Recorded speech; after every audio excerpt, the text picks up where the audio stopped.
Oi, gente. Pois é, o desespero de Bolsonaro e da equipe econômica do Paulo Guedes fez com que eles recorressem a Ciro Gomes e a Mauro Benevides Filho, que é o especialista do Ciro Gomes na área econômica, para ver uma proposta da Previdência. E eu vou explicar por que eles fizeram isso nesse vídeo. E também vou explicar um pouco sobre o que é regime de repartição, regime de capitalização, dizer que existem variações, porque existem, é verdade. E também discutir qual é a probabilidade disso acontecer, de adoção de medidas do plano econômico do Ciro Gomes e o que é que isso significaria nesse governo Bolsonaro. E por que é um desespero tão grande? Então, vamos lá. Se você chegou agora, o canal é a Nova Máquina do Tempo, eu sou André Teixeira Jacobina. Aqui a gente fala de política, de ciência e de filosofia. Eu tenho uma sessão de diálogos com especialistas e o Filosofia Popular às sextas-feiras, discutindo filmes, séries, jogos, quadrinhos e muito mais do ponto de vista político ou filosófico. Bem, por que o governo Bolsonaro está desesperado para aprovar alguma reforma da Previdência logo no primeiro ano? O Brasil tem um problema sério de déficit econômico, ou seja, as contas do Brasil não fecham. O Brasil está em crise, isso daí todo mundo sabe. E a melhor forma de resolver essa crise seria realizar uma reforma, não da Previdência, tributária, que tributasse herança adequadamente, de forma progressiva, dividendos e toda aquela coisa que a gente já discutiu em vídeos anteriores. Sugiro que vocês vão lá assistir. Eu tenho vários vídeos sobre isso. Tem um vídeo meu, inclusive, como se eu tivesse um plano de governo, como seria, que eu detalho exatamente a reforma tributária que a gente precisaria, diminuindo impostos sobre o consumo, mas aumentando impostos em outras áreas. Na verdade, não é aumentar impostos ou diminuir impostos, é aumentar em algumas áreas e diminuir em outras, porque o nosso sistema tributário, ele tributa muito pouco os ricos e as grandes corporações e tributa demais a classe média, os trabalhadores e as pessoas em geral, quando elas vão consumir, porque os impostos sobre o consumo no Brasil são mais altos do que qualquer lugar do mundo, e os nossos impostos sobre as empresas dentro da empresa são impostos muito altos, mas nós não tributamos dividendos, enquanto o resto do mundo desenvolvido tributa. Então, já que o Paulo Guedes não quer fazer essa reforma da Previdência, que seria uma reforma, essa reforma tributária, desculpe, que seria uma reforma tributária com caráter social-democrata, porque ele é liberal, ele é ultraliberal, ele não quer fazer essa reforma tributária. Para ajeitar as contas, ele tem duas alternativas: privatizações e a reforma da Previdência. Essas são as duas alternativas que ele tem. Só que o primeiro esboço que eles fizeram da reforma da Previdência ficou absolutamente claro que teria massiva resistência popular. A popularidade do Bolsonaro, que já está caindo por causa da questão do Flávio Bolsonaro, do Queiroz e da ligação com as milícias, quer dizer, essa investigação em curso aí já está jogando a popularidade do Bolsonaro lá para baixo. Não tão para baixo ainda, mas está caindo por causa disso. Eles perceberam que eles precisam de alternativas. E aí eles foram ao Ciro Gomes e o Ciro Gomes deu aval para o Mauro Benevides Filho, do PDT, ir lá e fazer uma exposição, levar a sua proposta de reforma da Previdência. E agora nós vamos falar um pouco sobre tipos de Previdência, para vocês entenderem. E é claro que esses tipos são tipos ideais. Tipos ideais é um conceito weberiano, que é quando a gente busca algo mais ou menos assim, perfeito, ideal, mas que, claro, quando a gente sabe, quando vai para a realidade, existe um elemento de aproximação, porque a realidade não se adequa a esses tipos ideais. Eles servem como mecanismo de análise. Eu estou aqui simplificando grosseiramente esse conceito, mas enfim, vamos ver os tipos ideais de regime de repartição e regime de capitalização. Bem resumidamente, o regime de repartição, quem está na ativa, ou seja, quem está trabalhando, financia a aposentadoria de quem está inativo, não está trabalhando. E esse mecanismo de financiamento tem participação, às vezes, dos trabalhadores, às vezes do Estado. O Estado tem uma participação significativa na maioria dos regimes de repartição, e às vezes dos empregadores. Mas é sempre um financiamento que se dá nessa direção dos ativos financiando aqueles que estão inativos. Por que esse regime foi tão popular no passado? Bem, no passado da humanidade, pegando no início do século XX, por exemplo, a humanidade tinha uma expectativa de vida muito baixa. Foi aumentando muito no século XX, mas ainda era baixa na maioria dos países, comparado ao que é hoje. E isso significa que você tinha, na maioria dos países, e o Brasil é um exemplo, uma grande população jovem, poucos velhos. E uma população jovem, boa parte dela, caminhando para atividade. Então, financiar um regime de repartição quando você tem uma população predominantemente jovem é muito fácil, né? Você acaba não tendo muitas dificuldades para financiar. Mas o problema é que a maioria dos países estão saindo do regime de repartição porque a população está envelhecendo, que é uma coisa boa, significa que nós avançamos no controle de doenças, nos medicamentos, nos sistemas de saúde, então a população está vivendo mais, fica mais tempo inativa, então o regime de repartição acaba não funcionando muito bem. No caso brasileiro, existe uma discussão se existe ou não existe o déficit da Previdência, porque existe a DRU no financiamento da Previdência. O que é DRU? Desvinculação de receitas da União. Parte das receitas que iriam para a Previdência são desvinculadas, não vão para a Previdência, e acabam sendo gastas em outras coisas. O que amplia esse déficit questionável da Previdência. Porque se não houvesse essa DRU, talvez o déficit da Previdência não existisse, ou se existisse, seria muito menor. Enfim, está todo um debate sobre isso daí. Eu posso até pegar alguns links de algumas pessoas que discutem isso do ponto de vista técnico, né? E o que seria um regime de capitalização? Bem, primeiro é importante entender que eu descrevi o regime de repartição, mas como o regime de repartição funciona em diferentes países, varia. Eu falei uma descrição do tipo ideal, mas quando você vai para a realidade, em cada país não é exatamente igual. Um regime de capitalização é a mesma coisa, não é igual em todos os países e os tipos de regime de capitalização não são iguais. Mas, basicamente, é a própria pessoa da ativa que contribui, né, num título de capitalização, num banco e tal, que vai gerar uma espécie de previdência privada, e ele próprio está contribuindo para a previdência que ele vai usufruir. Bem, isso obviamente tem a vantagem de que se ele está contribuindo para a própria previdência que ele vai usufruir, você não envolve o Estado, então o Estado não vai ter custo nisso daí, e não vai ter déficit, não vai ter gasto de verba pública com isso, então tem essa vantagem. Também tem a vantagem que você vai ampliar crédito na sociedade, então vai ter mais dinheiro aos bancos, e aí, enfim, vão ter mais margens de crédito. Então tem uma série de vantagens aí. Aí você pensa, mas qual seria a desvantagem? Bem, a desvantagem é a seguinte: países que adotam regime de capitalização, mas botam controle da capitalização em entidades privadas, normalmente a aposentadoria média acaba sendo muito baixa, porque as entidades privadas não têm o interesse, normalmente, né, como a gente viu em episódios recentes da Vale, né, de proteger os trabalhadores. E aí o que é que acontece? A aposentadoria média acaba ficando muito baixa. Foi o que aconteceu no Chile, que teve uma experiência de um modelo de capitalização bem radical, tipo o que o Paulo Guedes queria aplicar inicialmente, que já viram que a dificuldade vai ser grande, porque a população vai se revoltar com uma proposta como essa. Lá no Chile, só para vocês terem uma ideia, a aposentadoria média ficou abaixo de um salário mínimo do Brasil, e existem muitas pessoas idosas no Chile passando dificuldades, porque a aposentadoria não dá para sobreviver. Então o regime de capitalização daquela forma não funcionou. Existem outras formas de você bolar o regime de capitalização, com a contribuição parcial do próprio trabalhador que está na ativa e colocar o empregador também fazendo uma contribuição.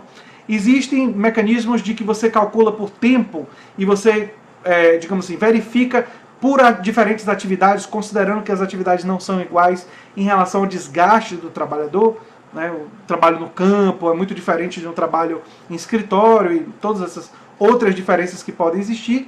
E aí o Estado poderia agir nas aposentadorias menores, subsidiando para que elas atingissem um patamar de uma, digamos assim, boa vida, né? Um rendimento que desse para pagar os remédios, que se espera que uma pessoa em idade avançada vai precisar provavelmente gastar mais com medicação. Então você vai ter outros custos que complicam a vida né, quando a pessoa está mais idosa. Então você poderia ter um regime de capitalização misto. que é mais ou menos o que estava na proposta do Ciro Gomes na época das eleições. Pois bem,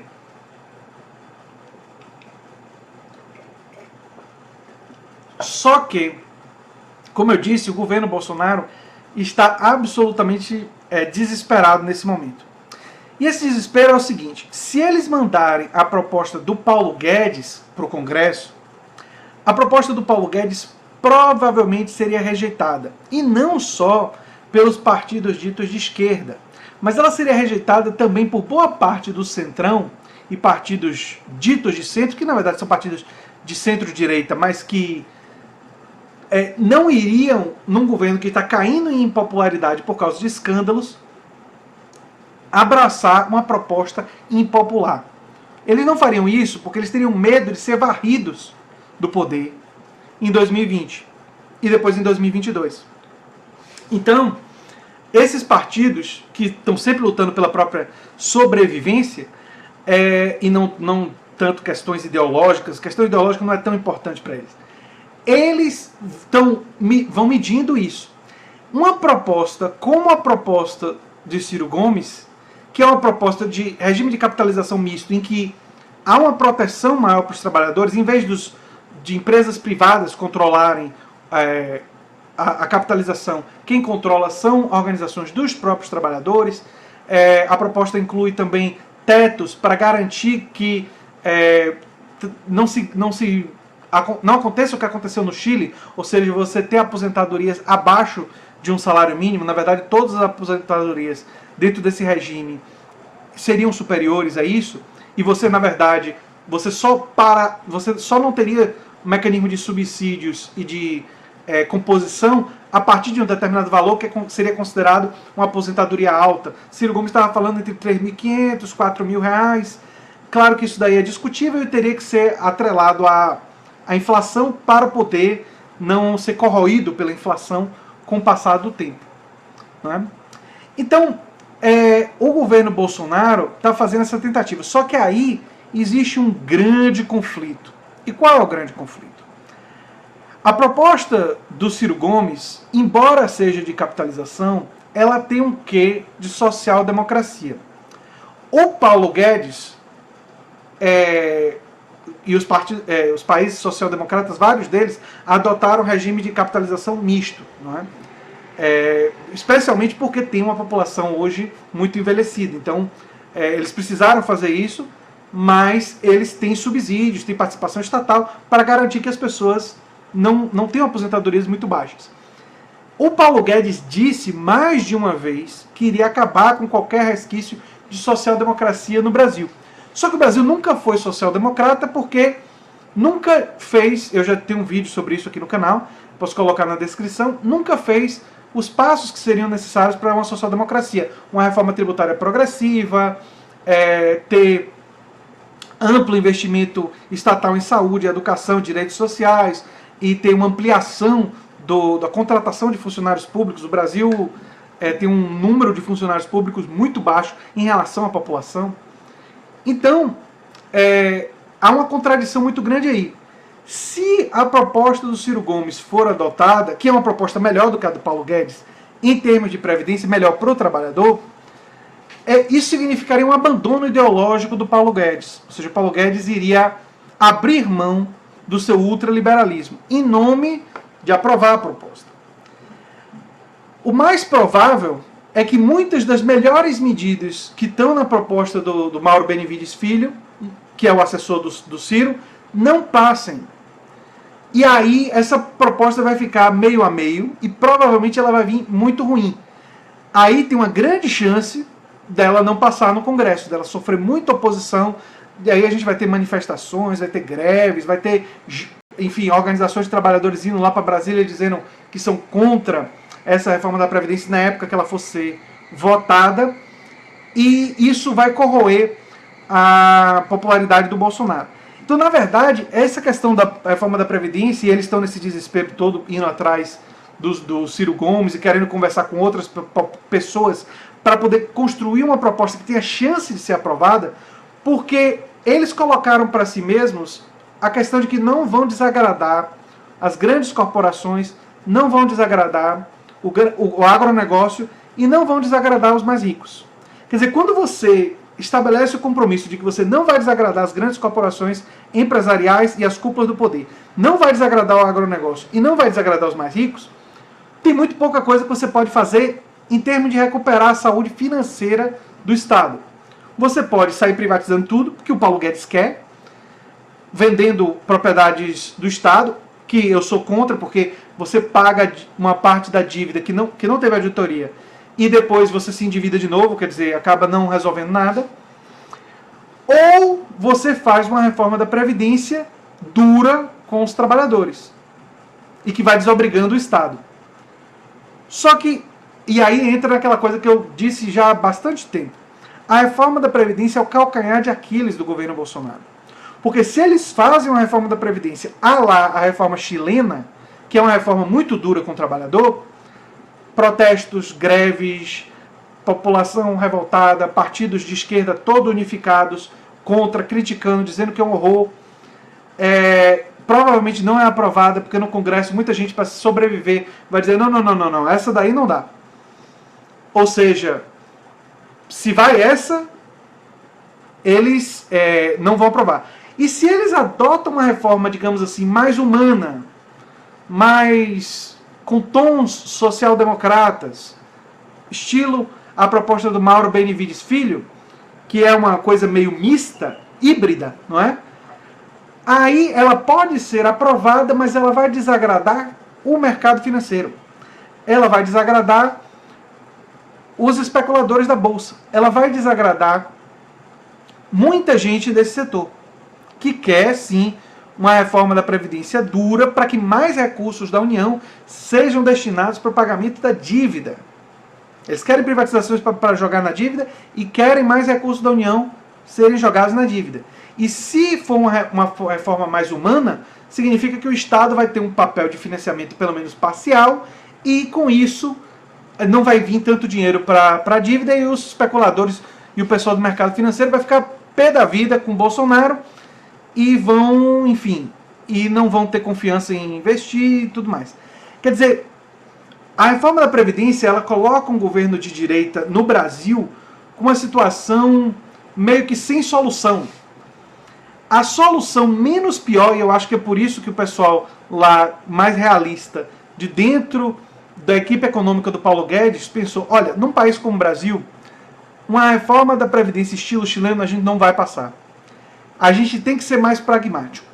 Então vamos tentar passar uma que tem algumas características que o mercado financeiro vai gostar, mas que tem algumas proteções ao trabalhador que possa pelo menos ser aprovada.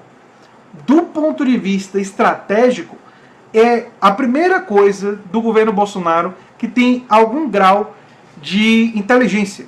Pode ser que parece que eu estou sendo muito rigoroso, mas eu estou falando em termos de macroeconomia. Todas as outras coisas e declarações diplomáticas e Damares e o ministro das Relações, tudo tem sido bobagem. Essa é a primeira vez que parece que há um pensamento um pouco mais pragmático. Só que eu duvido muito, mas muito mesmo, que é uma reforma mais humana, menos ultraliberal, saia dessa reunião. A não ser que seja por uma questão de sobrevivência deles. Que eles achem que é a única que seria aprovada. Aí talvez saia. Mas vai ser, se sair. E aí o chamado, tem uma expressão em inglês que diz, o diabo está nos detalhes. Quer dizer, o essencial é uma brincadeira, né? The devil is in the details. O essencial vai ser ver qual é essa proposta e ver os detalhes. E ver quais os detalhes da proposta de Ciro Gomes e do PDT entraram, quais ficaram de fora e qual é o balanço disso daí. Se ela ficou mais chilena ou mais regime de capitalização misto, um pouco mais social-democrata. Ficou mais à esquerda ou mais à direita. Quer dizer, qual das duas coisas aconteceu, né? Eu usei minha mão esquerda aqui, minha mão direita, talvez você esteja vendo invertido, não sei. Mas você consegue entender. Então, vocês entenderam? Essa questão é uma questão altamente complexa. E eu não sei o que vai acontecer, mais para frente. O pessoal que está dizendo que Ciro Gomes vai ter papel no governo Bolsonaro ou coisas assim, eu acho que a probabilidade é muito baixa. Todo mundo lembra todas as coisas horríveis que Ciro Gomes disse de Bolsonaro na época de campanha. O Mauro Benevides Filho, que é o indicado dele para fazer essa negociação, traz com ele sua proposta. E aí vai haver um diálogo entre uma proposta ultraliberal e uma proposta de regime de capitalização misto. Quer dizer, e nós vamos ver o que é que vai sair daí. Antes de ver qual é a reforma da Previdência que saiu desse diálogo, é prematuro. Se eu fosse apostador, eu diria que há uma baixa probabilidade de sair uma reforma muito boa. Eu acho que a probabilidade é bem baixa. Mas vamos aguardar.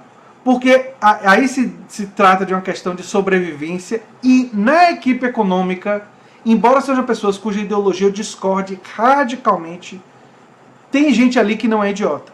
Tem gente ali que não é incompetente completo. É só olhar o currículo das pessoas ali. Nós não estamos falando de pessoas, são as poucas pessoas do governo Bolsonaro que têm algum currículo. E talvez por isso eles tenham tido a primeira decisão do ponto de vista estratégico não tão, digamos assim, desastrosa, mas que demonstra o tamanho do desespero deles. Né? O vídeo acabou ficando meio longo. Se vocês quiserem mais detalhes, vocês podem perguntar na descrição. Eu posso fazer um outro vídeo sobre isso, porque é um tema rico. E eu vou ter que fazer um outro vídeo sobre isso quando a proposta sair.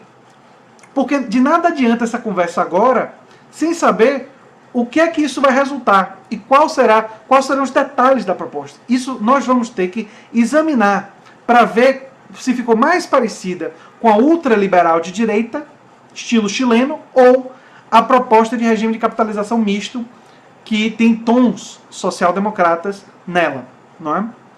Enfim, vamos aguardar para ver o que é que vai acontecer nessa dinâmica política altamente complexa. Se vocês gostam do que eu faço aqui no canal, se lembre sempre de se inscrever, dar um like e compartilhar. E se você está pensando por que eu não fiz julgamentos, não antecipei um julgamento, é porque eu quero aguardar o resultado da conversa, para ver o que é que vai acontecer. Porque se vier uma proposta ultraliberal com algumas coisinhas de detalhes e o Mauro Benevides der aval e o Ciro Gomes der aval, a gente vai ter que criticar eles muito duramente mesmo. Se eles conseguirem colocar muita coisa boa na proposta e a gente analisar e tiver melhorias em relação ao que a gente sabe que seria a proposta chilena, a gente vai dizer, poxa, houve méritos nesse diálogo e vai vir uma coisa menos desastrosa para nós. Então, eu aqui dizer para vocês a minha opinião antes de ter o resultado das conversas seria precipitado e seria um equívoco. E sempre que possível, eu que cometo erros como todo mundo, eu procuro evitá-los. Então era isso, gente. Se vocês gostam do que eu faço, lembre sempre de se inscrever no canal, dar um like e compartilhar. Tá certo então? Eu vou lançar minha campanha no Apoia-se, mas a correria aqui tá tão grande que acabei não lançando ainda. Mas eu espero em breve estar lançando. Um abração. Tchau, tchau.